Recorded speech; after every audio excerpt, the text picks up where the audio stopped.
I haven't told anyone this, and I'm kind of scared to tell you because you might judge me or you might think, differently of me. But I reckon I'm gonna have to tell you. I am actually a trillionaire. I know it's impossible to believe, but it's true. Do you want me to show you? Let me show you. Here it is. Okay, I'm not lying. I am a trillionaire. Believe me now? Of course, I'm being silly. This is a real note, actual real tender from the nation of Zimbabwe. And it's a $10 trillion note. What is it worth today? 10, 20 bucks because it's a souvenir? Because this paper currency has gone down to effectively zero. Not $10 trillion as it says here, but it's pretty much worthless. Well, not worthless because it's a souvenir and I bought it just for kicks, but this is what we want to talk about today.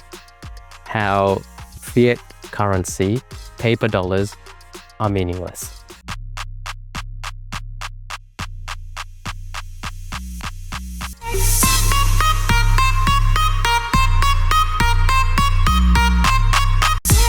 Hi, my name is Opie. I talk about health, wealth, and happiness. So today I wanted to talk about money. So this obviously goes in the category of wealth. And I wanted to talk about this because last week when I was driving, and as you know, I end up having just deep and meaningful chats with my kids. And they ask me, I go, hey, do you guys want to learn anything? And they asked me a question and it was around money.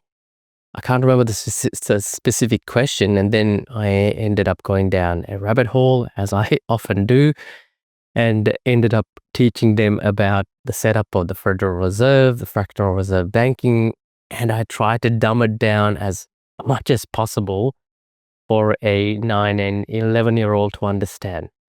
But I want to do the same thing for you, just so you have an understanding as well. But let me just let you know up front that this is real tender, or this was real tender before it collapsed. This is another example. So that was Zimbabwe, real tender. Actually, this is a $1 billion note, and this is a $10 trillion note. This is Venezuela. I don't know how much this is. I think this is 100 million because it's not in English. But I think this is 100 million Bolvari, which is ridiculous, right? When you think about it, these dominations. And this has happened time and time again in history. So when I mean by fiat currency, I'm talking about paper dollars. They're not real money. So this goes down to the question of what is real money? There are 5 properties of real money, okay? So I'm going to try and rely on the AIs to give me some accurate answers because I don't want to give you the wrong ones. So let's start. What are some properties of real money? Real money typically has several key properties. It's durable, meaning it lasts over time without deteriorating. It's divisible, so it can be broken down into smaller units. It's portable, allowing it to be easily transported and used in transactions. It's recognizable and easily verified as authentic. It's stable in value, maintaining purchasing power over time, and it's widely accepted as a medium of exchange and a unit of account. Okay, pretty good, right? If we take this into account, does that fit all of those? Okay, I can't remember the list, but I think it does, except for one. What do you think it is? It keeps its value over time. As you know, both of these currencies and many more before that have gone down to effectively zero. So in my mind, these fiat currencies don't hold the properties of money. So this goes to the question, what does? Before I answer that, I wanted to touch on a very famous book that was written in the early 90s, a book that basically shone the light on Federal Reserve banking. So Federal Reserve banking or federal banking is basically when countries set up a central bank and they issue out currencies. So one of the biggest and most famous banks in the world is the Federal Reserve Bank in America. The trouble is, it's neither federal nor does it have any reserves. But most people think it's an extension of the government. It isn't. It's a privately owned enterprise that issues out money. So how do we know it's privately owned? The reason being, at one stage, it's not on the website anymore, but let me see if I can dig up these artifacts for you. It was issuing out 6% dividends to its stakeholders. So if it's a government-owned entity, would it have shareholders? Generally not, right? But this one did, 6%. And yeah, it's been since taken off. But like I said, it's neither federal nor does it have any reserves. This book, G. Edward Griffin's book, The Creature from Jekyll Island, is an amazing book that was, as I said, written in the early 90s. I read it around 2010, and it completely changed my understanding of how money and currency and the Federal Reserve works. In fact, it's so famous that there's a kids version out written by the Tuttle twins. As you can see, it's much less thick, and it's easily digestible. And what this book is about is how the Federal Reserve was set up. So this set up in a secret meeting in an island called Jekyll Island, which is an island, by a group of central bankers who got together in 1910. They got onto a train cart, ended up going 1,000 k's into this island, and they stayed there for, I think, 9 days or so, and they ended up putting together the framework that would ultimately become the Federal Reserve today. And since then, there has been a turbulent time of monetary instability. So before I go into that, let me try and give you a historical timeline according to not only this book, The Creature from Jekyll Island, but there was an amazing TV series, or not TV series, a YouTube series by a guy called Mike Maloney, who ended up putting a series together called The Hidden Secrets of Money. Amazing. I highly recommend you watch that and read this book as well. But let me walk you through the context. Actually, I'm going to get the AI to do it because I don't want to make any mistakes, but let's do it. According to the Creature from Jekyll Island and The Hidden Secrets of Money by Mike Maloney, can you give me the historical monetary milestones of the last 2,000 odd years or so? And go through it quickly, but let me know the key milestones. Go. Sure, here are some key monetary milestones over the past 2 millennia. Roman coinage circa 1st century BCE to 4th century CE. The Roman Empire established a stable monetary system using gold, silver, and bronze coins, which influenced future European currencies. Gold solidus circa 4th century CE. Introduced by the Byzantine Empire, the gold solidus became a long-standing standard for gold coinage in Europe and the Mediterranean. Chinese paper money circa 9th century. China pioneered the use of paper money during the Tang and Song dynasties, a revolutionary step in the evolution of currency. Gold standard 19th century. Many countries adopted the gold standard, pegging their currencies to a fixed quantity of gold, which provided a stable international monetary system. Bretton Woods Agreement 1944. This agreement established a system of fixed exchange rates with the US dollar pegged to gold and other currencies pegged to the dollar. Nixon shock 1971. President Nixon ended the convertibility of the US dollar to gold, effectively ending the Bretton Woods system and transitioning the world to fiat currencies. Rise of fiat money late 20th century. Since the end of the gold standard, most of the world's currencies have been fiat, meaning they are not backed by a physical commodity but by government regulation. Digital currency era 21st century. The advent of cryptocurrencies like Bitcoin has introduced a new form of digital money, challenging traditional monetary systems. These milestones highlight the evolution from tangible commodity-backed money to the digital and fiat currencies we use today. All right, that gave a quick summary, right? So let me sort of recap that for you. Earlier on, what was real currency? I mean, they tried using a bunch of things as currency, such as using cattle, wheat, even tulip bulbs. none of these works, because if you look at the properties of what characterizes as money, it doesn't meet those requirements. So historically, 5,000 years ago, what was used as money and what should be used as money today, perhaps, right? Maybe a derivative of it, but what was it? If we look at it in a historical sense, that has been working for thousands and thousands of years, there's only two things. Either you're looking at gold, real gold. So this is 99.9% pure gold. Okay? There it is. Or we've got silver. So this is a kilo of silver.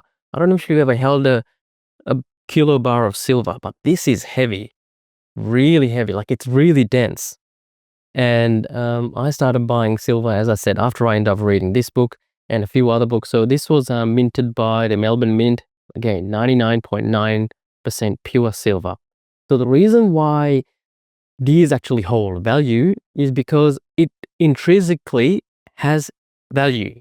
You can use it on a whole lot of things. Like, I mean, today we use it on solar panels, watches, phones, the circuitry in there, purifying water. There's a whole range of tangible benefits that are associated with gold and silver, precious metals, right? Whereas the paper money that we've got here, paper currency, I should say, is only worth this because the government says so. And if there's confidence there, the people will be like, okay, we'll use it. So when we look at a global sense, as I'm making this video today, what's the global currency? The US dollar. So let's go back history on what the AI was talking about. 1910, the Federal Reserve Bill was set up, the framework was done. It came into play in 1913, 1914. So since then, we've had the Federal Reserve. Back then, there was a tie from the USD to a gold backing, as in it was actually backed by gold. There was an element of exchange there. So if you had a bunch of dollars, say $1,000 worth of paper dollars, you can go to a central bank, Federal Reserve, and exchange that for real money, real gold. Then Bretton Woods came into play in 1944, where a lot of countries came in together and put the United States dollar as the reserve currency of the world, where in turn, the USD was the main currency and all the other currencies around the world was pegged to it indirectly because the US was backed by gold and therefore all the other fiat currencies were connected. That happened. Then in 1971, 15th of August, President Nixon said, hey, this isn't working. We are, because people were coming and going, hey, I want my gold back. So they were basically taking their, say, if you're in India, you would take your rupees to the central bank and go, hey, I want the gold for this. And that, because it was tied to the USD, you would exchange that for the gold. And people was drawing too much gold. Nixon needed to stop the withdrawal of gold so much because people around the world knew something was up, that the US was printing more paper dollars than the reserves that they had. As a result, Nixon felt, oh my goodness, too much gold is being withdrawn. So 15th of August, 1971, Nixon ended up putting a stop to the withdrawal of the gold. He basically said, I'm going to put a temporary block on it. In fact, I'll play you that short clip right now. We must protect the position of the American dollar as a pillar of monetary stability around the world. In the past 7 years, there's been an average of one international monetary crisis every year. Now, who gains from these crises? Not the working man, not the investor, not the real producers of wealth. The gainers are the international money speculators. Because they thrive on crises, they help to create them. In recent weeks, the speculators have been waging an all-out war on the American dollar. The strength of a nation's currency is based on the strength of that nation's economy. and the American economy is by far the strongest in the world. Accordingly, I have directed the Secretary of the Treasury to take the action necessary to defend the dollar against the speculators. I have directed Secretary Connally to suspend temporarily the convertibility of the dollar into gold or other reserve assets, except in amounts and conditions determined to be in the interest of monetary stability and in the best interest of the United States. Now, what is this action, which is very technical, what does it mean for you? Let me lay to rest the bugaboo of what is called devaluation. If you want to buy a foreign car or take a trip abroad, market conditions may cause your dollar to buy slightly less. But if you are among the overwhelming majority of Americans who buy American-made products in America, your dollar will be worth just as much tomorrow as it is today. The effect of this action, in other words, will be to stabilize the dollar. Now, this action will not win us any friends among the international money traders, but our primary concern is with the American workers and with fair competition around the world. Okay, so since he made that announcement, everyone should have been upset, super upset, because at that point in time, when he cut the tie between gold to the USD, every currency around the world became worthless. Okay? And people knew this. People know this, and the value of the dollar started going down. So what happened in the next couple of years after? Henry Kissinger, who was a, very famous diplomat, going, I got to fix this. I got to try and make sure that people still have faith in the United States dollar. So we ended up going to Saudi and ended up brokering a deal. What was the deal? The deal was, hey, we'll protect you against all your enemies, Iran and Iraq. In exchange, we want you to sell your oil in United States dollars. It was a win-win for the Saudis, win-win for the Americans, because they had United States dollars flowing through as oil money, hence the term petrodollar, and then the USD became strengthened again. So that's effectively how Henry Kissinger stopped the USD from completely plummeting off the cliff. Fast forward that to today, the USD, United States have been printing a bucket load of fiat currency. They're not really accountable to anyone, but they've been just printing away. But the fact that everyone needs the USD to survive, they've remained relatively stable, right? The reason why it's relatively stable is because it's the reserve currency of the world, which means if I was a big corporation in Australia and I wanted to sell iron ore to China, the exchange would happen that this transaction, even though I'm using AUD, Australian dollars, and in China they're using yuan, there's a mismatch of currencies here. What's the happy medium? Happy medium is we would trade in USD. Because of this, because of the constant flow, the technical term is velocity, because there's so much velocity and the amount of USD going through, the United States dollar still remains strong for now. There has been recent times in, say, 2022 when yuan was used to buy oil from the Middle East. So China has been buying oil using their own currency, not dollars. So there's tension brewing, and there's a lot of things happening there. There is another theory. So backtracking a bit, I did say all fiat currency ultimately goes to its intrinsic value of zero. In the Hidden Secrets of Money, there's a guy that mentions this in the first episode. They said, hey, let's look at historically, over the thousands of years where they've actually have paper currency, how many of them have gone down to zero? So they started with the letter A and half of B. They ended up getting 600 fiat currencies. Guess what happened to them? They all went down to zero. You might be thinking, hey, the USD has been around for ages. I mean, in the grand scheme of things, not really. But on average, a fiat currency lasts for about 27 years or so. The USD itself has been going around for a lot longer.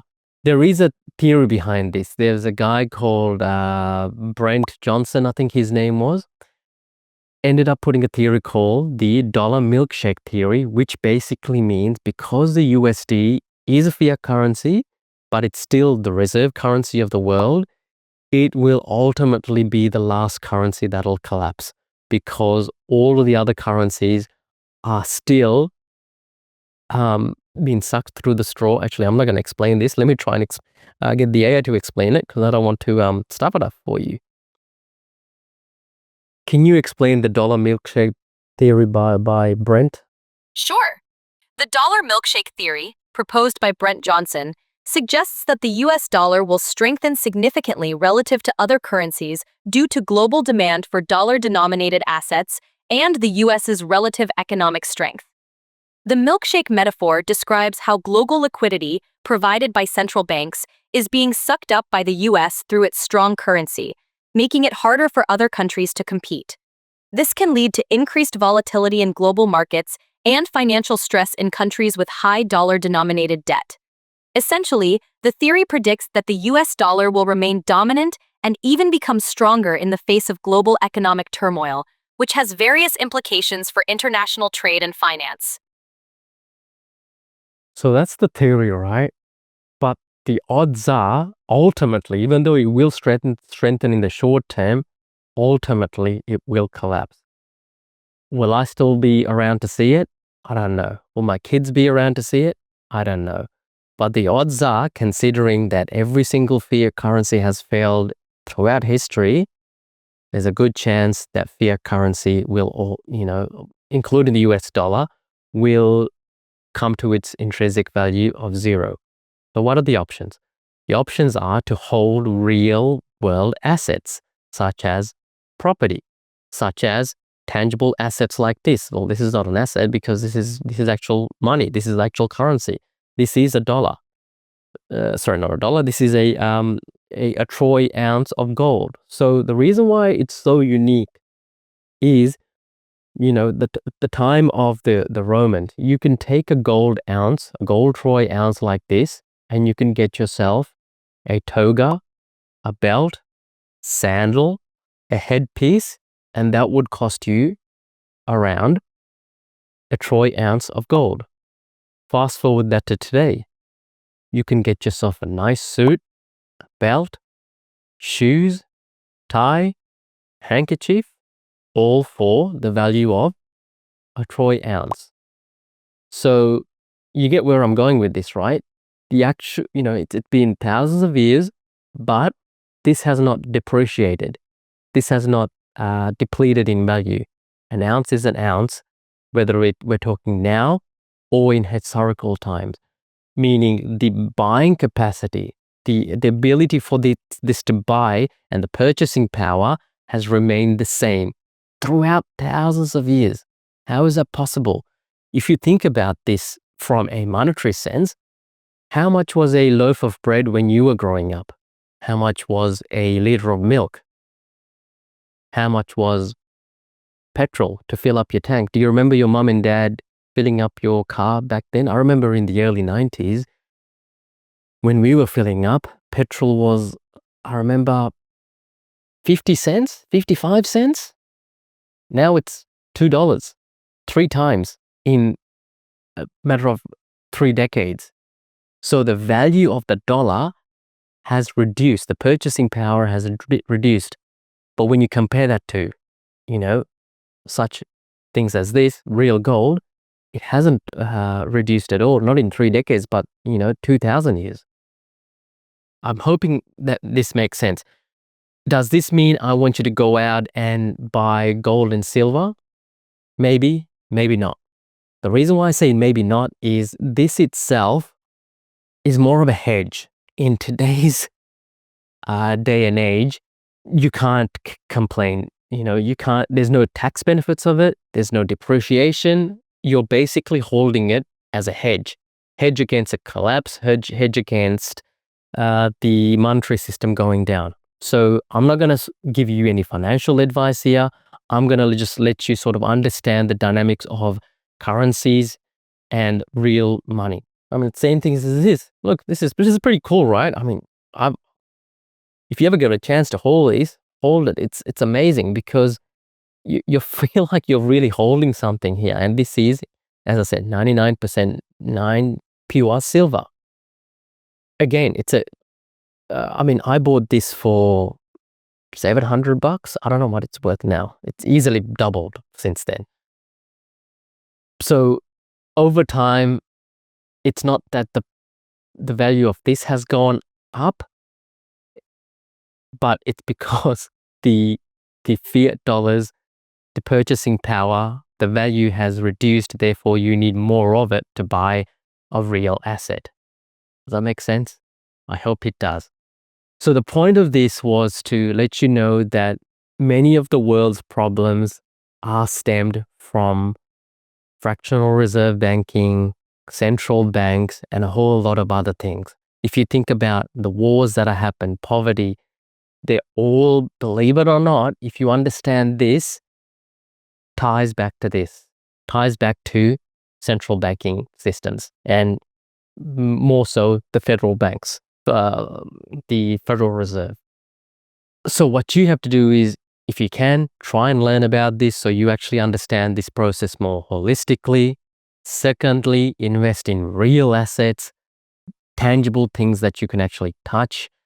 In terms of cryptocurrencies, bit of a gray area, because at this point in time, as I'm making this video, you are speculating, because that itself, when you think about it, even though there's a finite supply of it, if we're talking about one particular coin, there's only 21 million of them, but is it tied to anything tangible? I would say no. Does that mean you shouldn't hold them? I'm not saying that at all. I'm just saying there might be speculation. I certainly hold some, but it's up to you. Again, not financial advice, more so for entertainment. Think about this, learn about it, because it'll actually make your world's view a bit more holistic. You'll understand the world a bit more. And as you probably can tell, it's not an easy subject to actually teach. Try and teaching this to a 9 and 11-year-old. Definitely not easy, but it is definitely worthwhile learning, because most people don't understand. I mean, I've mentioned the third fractional reserve banking, but I haven't explained it to you. I'm probably not going to, because even though I can, because this video is going to be even longer. So 2 things, if I can get you to do: forget reading this book. This is a heavy book. Okay, try and get a summary of online, and then you'll get the crux of what that is. If you wanted to give this to your kids, hey, this is a great book, because this is a read in one night, and then you might learn something as well. But what I will get you to do, if you can, and you'll love this, is watch The Hidden Secrets of Money by Mike Maloney. The production value is amazing. There's several parts to it now. I can't remember where they ended up stopping, but it goes through visually, and Mike is amazing at explaining these difficult concepts in a very simple manner. I'll leave it there. Thank you very much for listening. I'll see you in the next video. Take care. Bye.